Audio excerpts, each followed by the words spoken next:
Welcome to our season launch for the 18-19 season. We are tremendously excited to be sharing this with all of you here today. I speak on behalf of everyone in the office and the musicians and say that when I see the season that Xian has put together, it's full of concerts that I am desperate to go to. And I'm not saying that just because I work for the symphony. I also want to take a moment to just say thank you to all of you who are here, many donors, subscribers, the press, musicians. Thank you for all your support of the symphony. We couldn't do what we do without all of you, and we are so thrilled to share the season with you. So for those of you who have the season brochure in front of you, you'll notice the words "Music Speaks" in front of it. And this is a theme of the season. And I just want to throw to Xian for a second and ask, what is Music Speaks? What does it mean to you, and why is it the theme for next year? Well, I'm sure we all agree, words have great power, especially now. We see so many words on everything, social media, everything. But the thing is, there was so much great music, wonderful music that was inspired by words, either by poems or by books, novels, anything. Even by someone's speech. For example, the first one, we're going to open the season with Speak Out. It's a piece written by a young British female composer, Kate Whitley. Speak Out, and she is using the text, the speech that Malala used to speak at the United Nations about equal education opportunities for girls in developing countries. And that was a very strong message. That wasn't from a book, but the words. She got very inspired with it, and I personally did the world premiere in Wales, in Cardiff. This is about, I think, a year and a half ago. And I was very moved by the piece, and it's written for children's choir, and the mixed choir, and the big orchestra. And that's just an example of how words can affect us and can influence us, and how the composers were inspired. And throughout the season of words, I really wished, or we tried, I think we achieved very nicely, that each program would have one piece of work or anything that links with words or with poems. There will be one link. For example, there's a program with Dong Wang. There is, in the Winter Festival, I'm sure Gabriel will get to that. But the Winter Festival particularly features music that has to do with poetry, literature. So we're going to be playing Lord Byron's, inspired, Manfred Symphony by Tchaikovsky. We're going to be playing Also sprach Zarathustra, and of course after Nietzsche. And we have the beautiful poem set by, it's composed by Maria Schneider. It's called Winter Morning Walks, and it's based on poems actually from Pulitzer winner poets, two of them, talking about a recovery story, a survival story rather.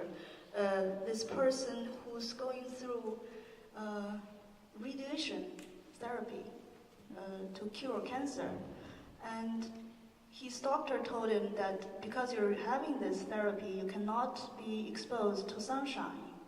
So this person would take very early, this is in the winter, morning walks before the sun comes out. But he needs to exercise, he needs to get out without the sunshine. And this is a very touching journey, how he finds recovery and finds hope in life through poetry. And this was set to music and will be sung by Don Upshaw. And together with Mahler, which I think is a beautiful combination with the life and survival and the fear of death and how we rise from that, and especially with the last movement, with the soprano solo, the poem, I think it combines beautifully. So everything, you will hear probably a little much about poetry, about I'm quite addicted to words and literature, so I hope you enjoy as well. Absolutely, and you've talked a bit how the theme of the season, Music Speaks, comes together in the Winter Festival. But what I think you've been modest to say is how that Winter Festival also features some of the world's greatest musicians coming to guest. You've already mentioned Dawn Upshaw, but we also have the fantastic young Russian pianist Daniil Trifonov, who is one of the great and most lauded pianists, young pianists working today. And then we also have the return of Emmanuel Axe. Yes, it's a fantastic soloist team. It's unbelievable, really. So our plan is to have the Winter Festival once again being the pinnacle of our exploration of the theme of music and poetry and the way that music can speak when words sometimes cannot. True. Sometimes music can speak or express further in a way that leaves you more space to think and imagine.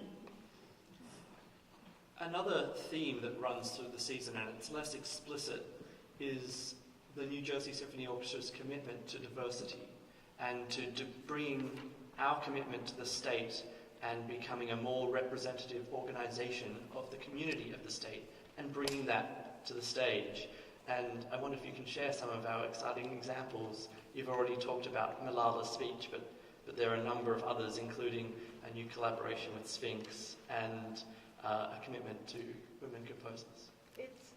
As Gabriel said, diversity is really a very important part of this symphony orchestra, and we try to achieve in many aspects, not only in programming, but I think programming is the most obvious to public, and it's clearly seen. And we have quite a lot, actually. How many of you are familiar with the Sphinx competition? Yeah, it's based in Detroit, I believe. And what? Oh, Sphinx is an organisation that's committed to to developing musical talent for soloists and orchestral musicians who come from diverse backgrounds. Yes. And every year they have a competition where young soloists perform and compete. And we are establishing continuing a partnership with Sphinx and welcoming the competition winner, Annelle Gregory, from a few years ago to join Eric Wyrick in a Bach double concerto as part of our season. She's, I think, 16. She's quite young, yeah, but very talented. When they forwarded me, when Patrick sent me the video link, I listened and I was, wow, unbelievable level. And I think that's a great project. And our concertmaster Eric is very supportive with the project, and it's going to be a very nice opportunity. That's one of them. Yes. We have a fantastic concert that brings the Indian community on stage. And do you want to talk a bit about that? I had the opportunity to work with a family of sarods. I don't know if you know S-A-R-O-D. Sarod or Sarod, I don't know how you pronounce it, but it's a family of fantastic, they look like guitars or longer, and they would be playing just on a mat, right on the floor here. When we did the concert in Dubai, it was outdoors, and they would be behind me, I was on the podium, but this is a really lovely, the most generous spirits that's on earth, you would say. But the music is really a combination of the Indian music combined. It's written for just a regular, rather classical-sized orchestra. And the orchestra didn't know that. I played it with the BBC Wales orchestra. They didn't know that, and they were shocked how good it sounded. And once I did that, and it was funny because I was in the Middle East, I was in Dubai, and I thought, what if one day I can bring this piece and put it together with Scheherazade? That would be great. And so the idea came. And also because I feel very strongly that the music we present here with the NJSO should in a way, speak for the people who live in New Jersey. And I do know we have a very large Indian community here, especially around Edison. And we always say community engagement, and how do we get people to come to hear our concert? What if we play, they're quite famous, the soloist, the Saros family, probably #1 master in India, so I'm hoping we can attract audience from different backgrounds. You talked about community just then, and one thing that we touched on at the beginning was the opening concert of the season.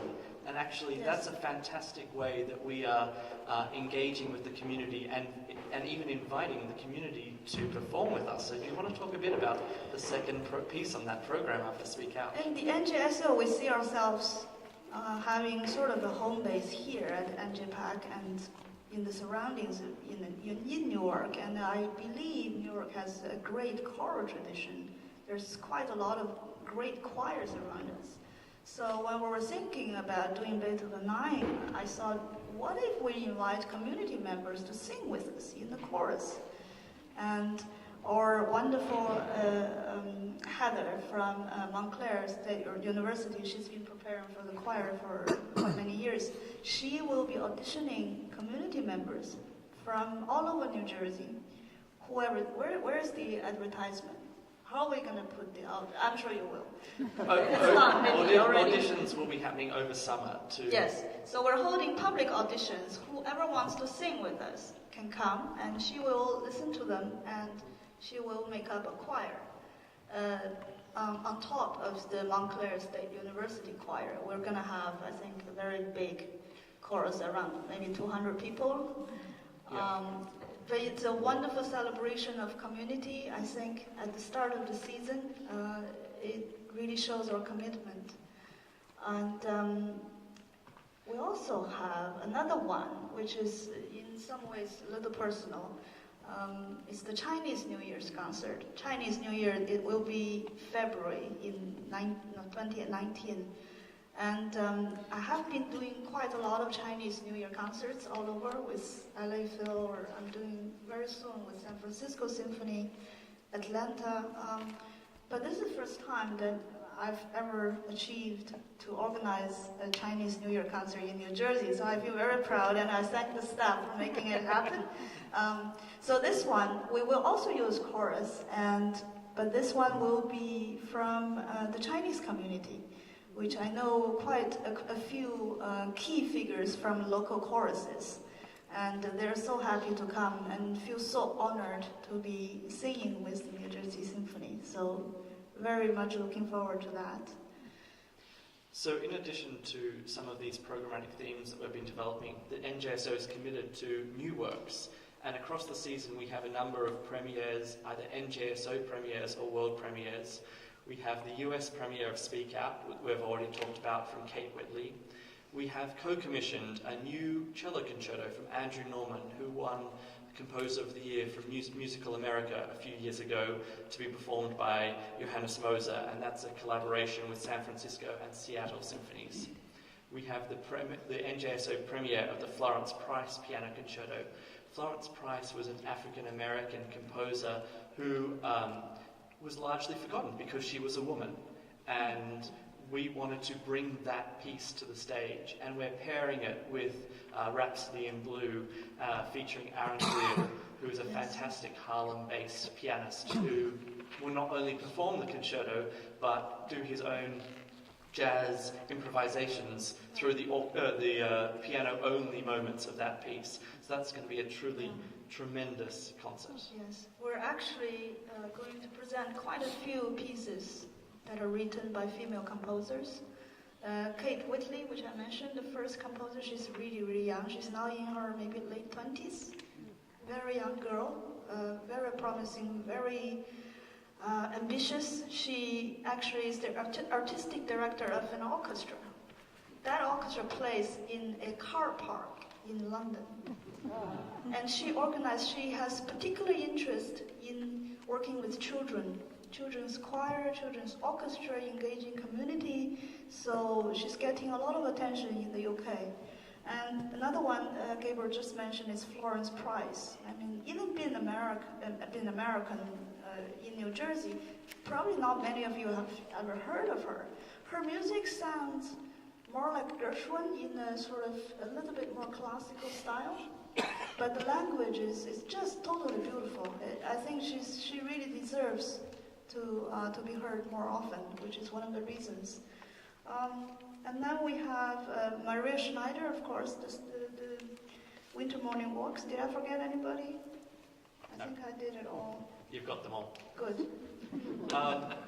We're so proud of our orchestra, and we're showcasing the orchestra in a couple of ways across next season. And I'm looking right at Chris Comer, everybody, our principal horn. So why don't we start with the Concertstück and the Concertstück, when we recently, I feel very proud that we filled the whole horn section. Chris was before was our third horn, and he won the audition of the principal horn position last year. And we had another player audition for, fill the third chair. So now we have a very, very proud and complete horn section, and I thought of presenting this to the public and to show that we're very proud to have it. So the Schumann Concertstück is a piece written for orchestra and for horn soloists. They will be standing right here with the bells towards the audience, and it's a very sort of, it's a big scene when they play like that in front of the orchestra and big sound. So very proud and looking forward to that very much. And Chris is staying and Chris is also a jazz musician, by the way. We have a lot of talents here. We've already talked about Eric Weirich playing the Bach double, but he's also playing another double concerto on that program. The electric guitar. How many of you know Stephen Mack? Oh, there's someone. Yes, he's working with us a lot at the Cone Institute at Princeton, and he teaches there, and he's been working very close with us. And so I thought this would be a great project that he himself actually will be playing it. Not just being the composer, he will be on stage. So the work is called Four Iconoclastic Pieces for Violin and Electric Guitar and String Orchestra. It was actually commissioned a number of years ago, and we performed it last year at the Cone Institute, and we're bringing it to the main stage. It's a fantastic collaboration between Eric and electric guitar. It's a number, as you've already heard, of interesting combinations of soloists across the season.